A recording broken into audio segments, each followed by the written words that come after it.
So very good morning to all my dear and lovely students. Today we will start the chapter धूल, जो कि श्री राम विलास शर्मा जी द्वारा लिखित है। धूल पाठ में श्री राम विलास शर्मा जी ने धूल का बहुत ही अच्छा अर्थ स्पष्ट किया है। सबसे पहले हम उनके जीवन परिचय के बारे में जानेंगे कि रामविलास शर्मा जी का जन्म उत्तर प्रदेश के उन्नाव जिले में सन 1912 ईस्वी में हुआ। प्रारंभिक शिक्षा, इनकी शुरुआती शिक्षा जो थी वो गांव में इन्होंने पाई और उच्च शिक्षा के लिए, हायर स्टडीज़ के लिए ये लखनऊ आ गए। वहाँ से इन्होंने अंग्रेज़ी विषय में एमए पास किया और विश्वविद्यालय के अंग्रेज़ी विभाग के प्राध्यापक हो गए। प्राध्यापन काल में जब ये पढ़ाते थे तो इन्होंने पीएचडी की उपाधि अर्जित की, मतलब पढ़ाई के जब पढ़ाते थे तो उसके साथ साथ इन्होंने पीएचडी भी की। लेखन के क्षेत्र में पहले पहले कविताएं लिखकर और फिर एक उपन्यास, पहले ये कविताएं लिखते थे और फिर उपन्यास, मतलब इन्होंने नॉवल और नाटक भी लिखे। और लिखने के बाद पूरी तरह से आलोचना कार्य में जुट गए। आलोचना कार्य जो क्रिटिसाइज करते हैं, जो लेखन कार्य के बारे में अपनी समीक्षा करते हैं, अपनी राय देते हैं। रामविलास शर्मा प्रगतिशील आलोचना के सशक्त हस्ताक्षर माने जाते हैं। हस्ताक्षर किसे कहते हैं? सिग्नेचर को। इन्होंने, मतलब ये जो आलोचना का कार्य था ये बहुत ही अच्छी प्रकार से करते थे। आपने टीवी चैनल पर भी क्रिटिक्स देखे होंगे जो कि भिन्न भिन्न कार्यक्रमों के बारे में, भिन्न भिन्न विचारों के बारे में अपनी समीक्षा करते हैं, अपनी राय देते हैं। तो इन्होंने गोस्वामी तुलसीदास और महाप्राण निराला के काव्य को के लिए भी नए निष्कर्ष पर परखा। मतलब गोस्वामी तुलसीदास कृत जो रामायण है उसके बारे में और महाप्राण निराला जी के लेखन कार्य, काव्य कार्य के बारे में भी इन्होंने निष्कर्ष निकाले, उसको भी परखा। रामविलास शर्मा की प्रमुख कृतियां हैं भारतेंदु, उनका युग, महावीर प्रसाद द्विवेदी और हिंदी नव जागरण। प्रेमचंद और उनका युग, निराला का साहित्य साधना, 3 खंड जिसके 3 हिस्से हैं, 3 भाग हैं। भारत के प्राचीन भाषा परिवार और हिंदी के 3 खंड, 3 भाग, भाषा और समाज। भारत में अंग्रेजी राज और मार्क्सवाद, इतिहास दर्शन, मतलब ये सब इनकी कृतियों के ही नाम है। भारतीय संस्कृति और हिंदी प्रदेश, गांधी, अंबेडकर, लोहिया और भारतीय इतिहास की समस्याएं, बुद्ध वैराग्य और प्रारंभिक कविताएं, सदियों के सोए जाग उठे कविता और पाप के पुजारी जो नाटक है, 4 दिन उपन्यास मतलब नॉवल है और अपनी धरती अपने लोगों एक आत्म कथा है। रामविलास शर्मा को साहित्य अकादमी पुरस्कार मिला, व्यास सम्मान मिला, शलाका सम्मान मिला और इन सम्मानों से इन्हें सम्मानित किया गया। इन्होंने पुरस्कार स्वरूप मिली राशि को, मतलब जो पैसे इन्हें इनाम में मिले उसे साक्षरता प्रसार पढ़ाई लिखाई के प्रसार के लिए दान कर दिया और कई मुहावरों, लोकोक्तियों, देशी शब्दों और अन्य रचनाकारों की रचनाओं के उदाहरणों से ली गई सूक्तियों और पंक्तियों से ओत प्रोत इस पाठ में लेखक ने धूल की महिमा और महात्म, मतलब उसके बारे में क्या बखान है, उसका क्या महत्व है, उसकी महिमा क्या है, उपलब्धता और उपयोगिता का बखान भी किया है। अपनी किशोर और युवावस्था में पहलवानी के ये शौकीन रहे। डॉक्टर शर्मा अपने इस पाठ के बहाने लेखकों को अखाड़ों की, गांवों की जो है और शहरों के जीवन जगत की भी सैर कराते हैं। इसमें आप पाठ में अखाड़ों के बारे में, गांवों के बारे में, शहरों के बारे में बताया गया है, तो उसके बारे में भी आप इस पाठ में पढ़ेंगे। साथ ही धूल के नन्हे कणों के वर्णन से देश प्रेम तक का पाठ पढ़ाने से नहीं चूकते। मतलब इस पाठ में क्या है, इस पैराग्राफ में यही बताया गया है। इस पाठ को पढ़ने के बाद धूल को यूं ही धूल में ना उड़ा सकोगे, मतलब धूल को तुच्छ ना समझ सकोगे, यह बताया है। So let us start the chapter part start करते हैं। अपना नेक्स्ट पेज जो है उस पे आ जाइए। हिंदी कविता की सुंदर पंक्तियों में से एक यह है। हिंदी के कविताएं, बहुत सारी कविताएं लिखी गई हैं और उनमें किसी कविता की एक पंक्ति है, जिसके कारण धूल भरे हीरे कहलाए। जिसके कारण धूल भरे हीरे कहलाए। कहने का भाव ये है, इस पंक्ति से क्या भाव है कि जो बच्चे हैं वो हीरे के समान हैं और धूल उनके जो चेहरे की चमक को और अधिक बढ़ा देती है। इसमें बताया गया है कि जो हीरे किसको कहा गया है, वो छोटे नन्हे बच्चों को कहा गया है। और जो धूल, जिस धूल में वो खेलते हैं, जिस धूल में से वो सन जाते हैं, वह धूल उनके चेहरे की चमक को और अधिक बढ़ा देती है। और माँ बाप भी उस बच्चे के मुख पर लगी हुई धूल को देखकर खुश होते हैं। और कहते हैं ना, एक बच्चे का बचपन धूल मिट्टी में खेलकर ही वह जब बड़ा होता है तो वह शक्तिशाली बनता है, वह सशक्त बनता है। और जब वह बचपन में नन्ही नन्ही शरारतें करता है, धूल में खेलता है, तो उसके मुख को देखकर माँ बाप भी प्रसन्नता का अनुभव करते हैं, प्रसन्न होते हैं। तो इससे भाव ये है कि धूल जो है वो बच्चे के चेहरे की चमक को और अधिक बढ़ा देती है। और वास्तव में जो बचपन है वो धूल मिट्टी में जो बच्चे पलकर बड़े होते हैं, वे अन्य बच्चों से और भी अधिक शक्तिशाली होते हैं। हीरे के प्रेमी तो शायद उसे साफ सुथरा खरादा हुआ तराशा हुआ और आंखों में चकाचौंध पैदा करता हुआ देखना पसंद करेगी। जो हीरे से प्रेम करते हैं, जो हीरे को अच्छा समझते हैं, वह हमेशा हीरे को साफ सुथरा, हम भी अगर किसी दुकान पर जाकर हीरे की कोई गहने खरीदना चाहते हैं तो हम उसे साफ सुथरा और चमकदार और अच्छा सुंदर ही देखना पसंद करते हैं। तो यहाँ वही बात लेखक कह रहा है कि हीरे का प्रेमी उसे साफ सुथरा, उसे अच्छी तरह तराशा हुआ, कहते हैं ना, हीरे को तराशने पर ही निर्भर करता है कि उसकी चमक कितनी हमें दिखाई देती है। जब एक जौहरी हीरे को अच्छी तरह तराशता है तो वह और भी अधिक निखर जाता है और वह हमारी आंखों में चकाचौंध पैदा करता है, चमक पैदा करता है और सभी हीरे को उसी प्रकार ही देखना पसंद करते हैं। परंतु हीरे से भी कीमती जिस नयन तारे का जिक्र वर्णन इस पंक्ति में किया गया है, वह धूल भरा ही अच्छा लगता है। नयन तारा किसे कहा गया है? आंखों के तारे को कहा गया है। उस बच्चे को क्या कहा गया है जो सबसे प्यारा है। माता पिता के लिए उसके बच्चे नयन तारे होते हैं, उनकी आंखों के तारे होते हैं। नयन तारा, आंखों का तारा एक मुहावरा भी है, बहुत अधिक प्यारा। तो इस पंक्ति में उसी नयन तारे का जिक्र मतलब वर्णन किया गया है। वह धूल भरा ही अच्छा लगता है। एक बच्चे का बचपन धूल में खेलकर ही बड़ा होना ही अच्छा लगता है। जिसका बचपन गांव के गलियारे की धूल में बीता हो, वह इस धूल के बिना किसी शिशु मतलब बच्चे की कल्पना भी नहीं कर सकता। कहते हैं कि जो एक छोटा बच्चा है वह धूल से सना हुआ, धूल में खेलता हुआ, धूल में खेलकर बड़ा होता हुआ ही अच्छा लगता है। और बचपन में वह गलियारे, गांव के गली मोहल्लों में धूल में जिसका बचपन बीता हो, वो वह इस धूल के बिना किसी शिशु की कल्पना भी नहीं कर सकता। कहते कि किसी बच्चे का बचपन अगर धूल के बिना बीता हो, वह इस बारे में सोच भी नहीं सकता।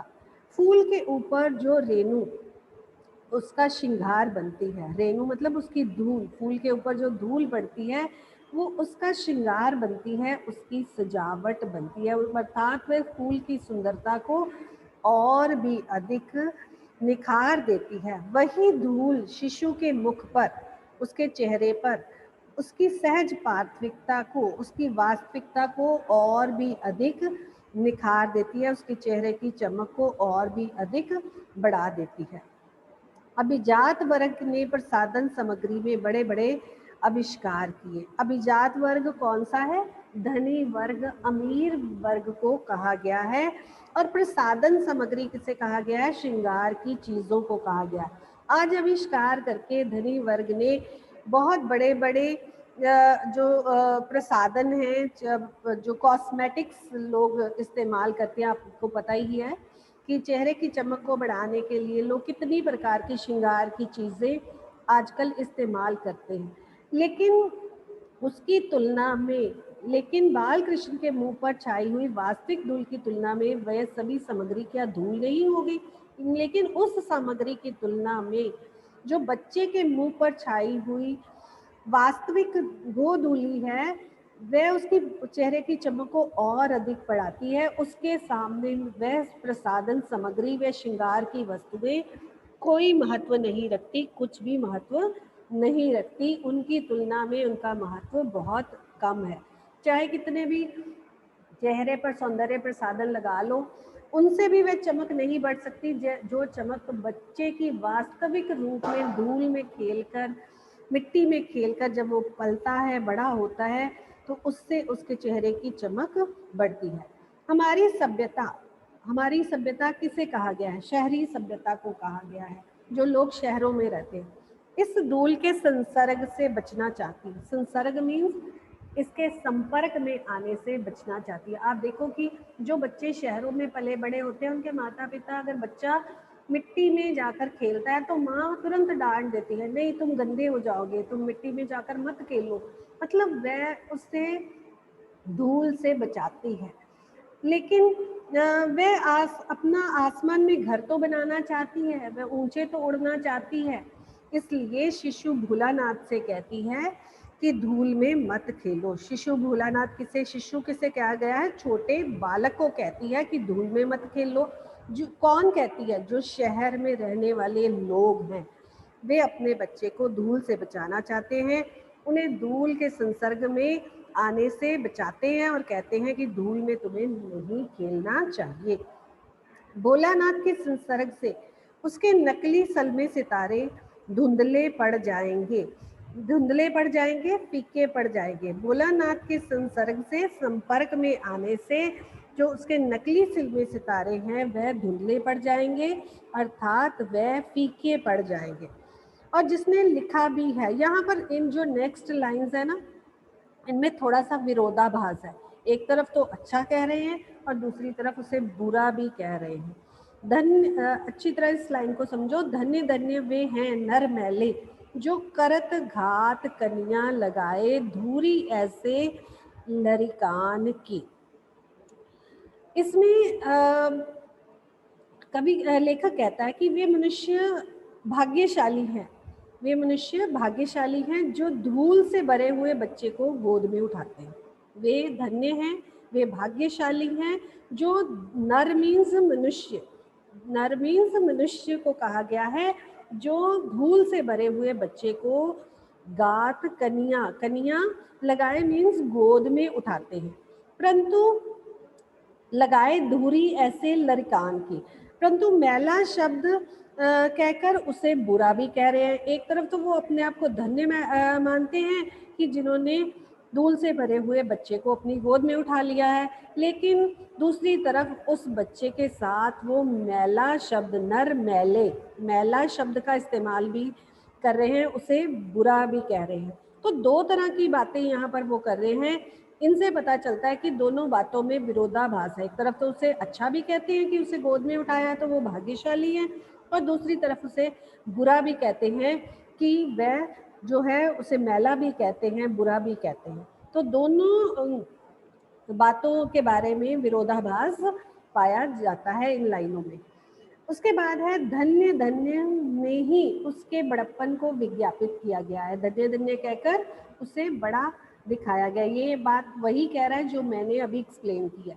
फिर मैले शब्द कहकर अपनी हीन भावना से भी व्यंजित कर दिया। हीन भावना के बारे में भी अपने मन के भाव उसने प्रकट कर दिए हैं, उसकी व्यंजना कर दी है। अंत में ऐसे लरिकान मतलब लड़के को कहा गया है। उसने भेद बुद्धि का भी परिचय दिया है, अपने मन के भावों का भी परिचय दिया है। एक तरफ अपने आप को धन्य मानता है और दूसरी तरफ उसके मन में उस मैले बच्चे के लिए हीन भावना भी है। वह हीरो का प्रेमी है, वह हीरो से प्रेम करता है लेकिन धूल भरे हीरो का नहीं। वह हीरो से तो प्रेम करता है लेकिन धूल भरे हीरे नहीं चाहता। आप देखो कि एक हीरा जो है वो जब खदान में पैदा होता है तो वह मिट्टी से सना हुआ होता है। उसे अगर आप देखो ना तो आप कहोगे ये हीरा है, लेकिन जब उसे जौहरी तराशता है, उसकी चमक बढ़ाता है, उसे खरादता है, अच्छी प्रकार से जब उसके आभूषण बनाता है तो उसे तो सभी खरीदना चाहते हैं, उसे सभी पसंद करते हैं। लेकिन जो असली हीरा है वह हीरो की खान में ही पैदा होता है, वह मिट्टी में ही पैदा होता है और इस बात को हमें कभी भी नहीं भूलना चाहिए। उसके बाद just a moment, I am turning the page.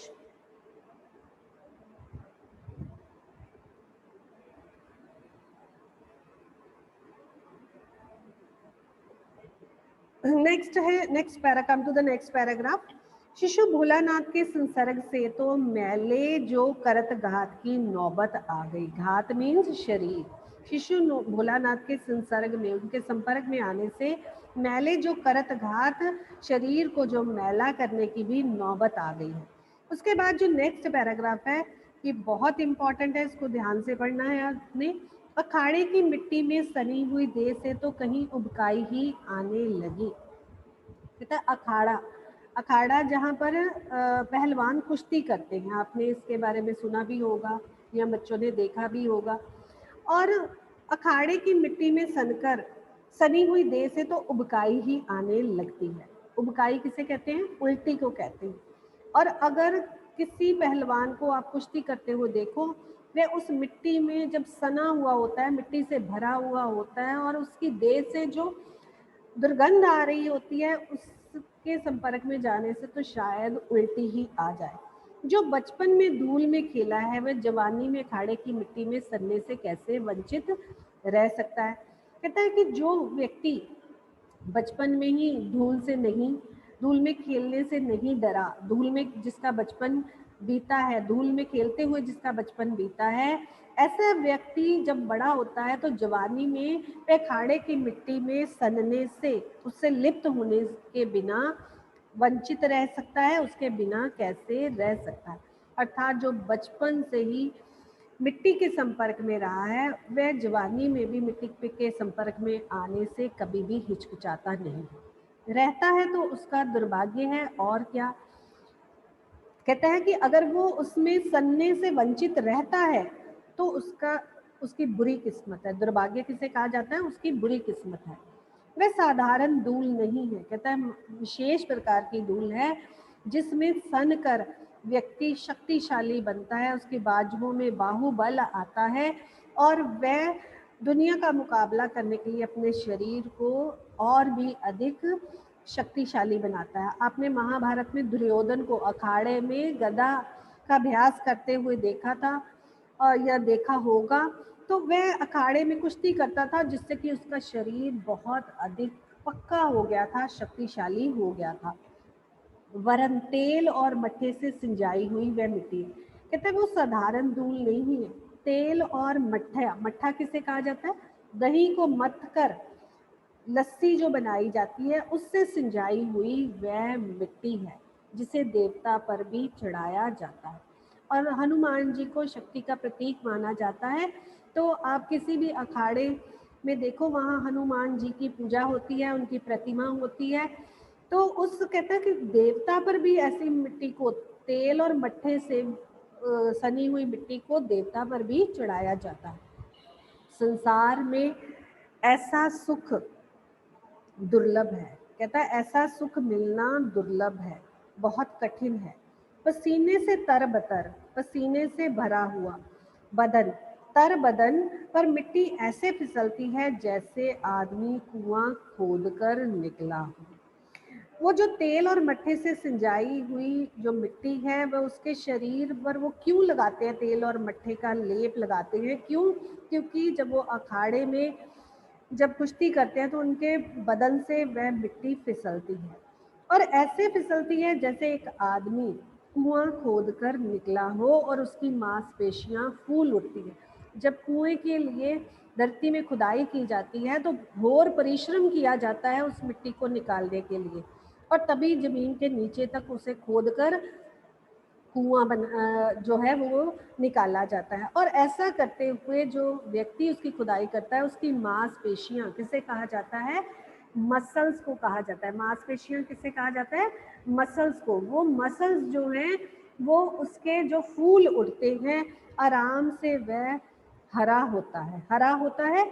और जब उसके बाद घोर परिश्रम करने के बाद वो आराम करता है तो वह उसे एक प्रसन्नता का अनुभव होता है। वे अपने परिश्रम के सुख को अनुभव कर पाता है। अखाड़े में निर्द्वंद चारों खाने चित लेट कर अपने को विश्व विजयी लगाता है।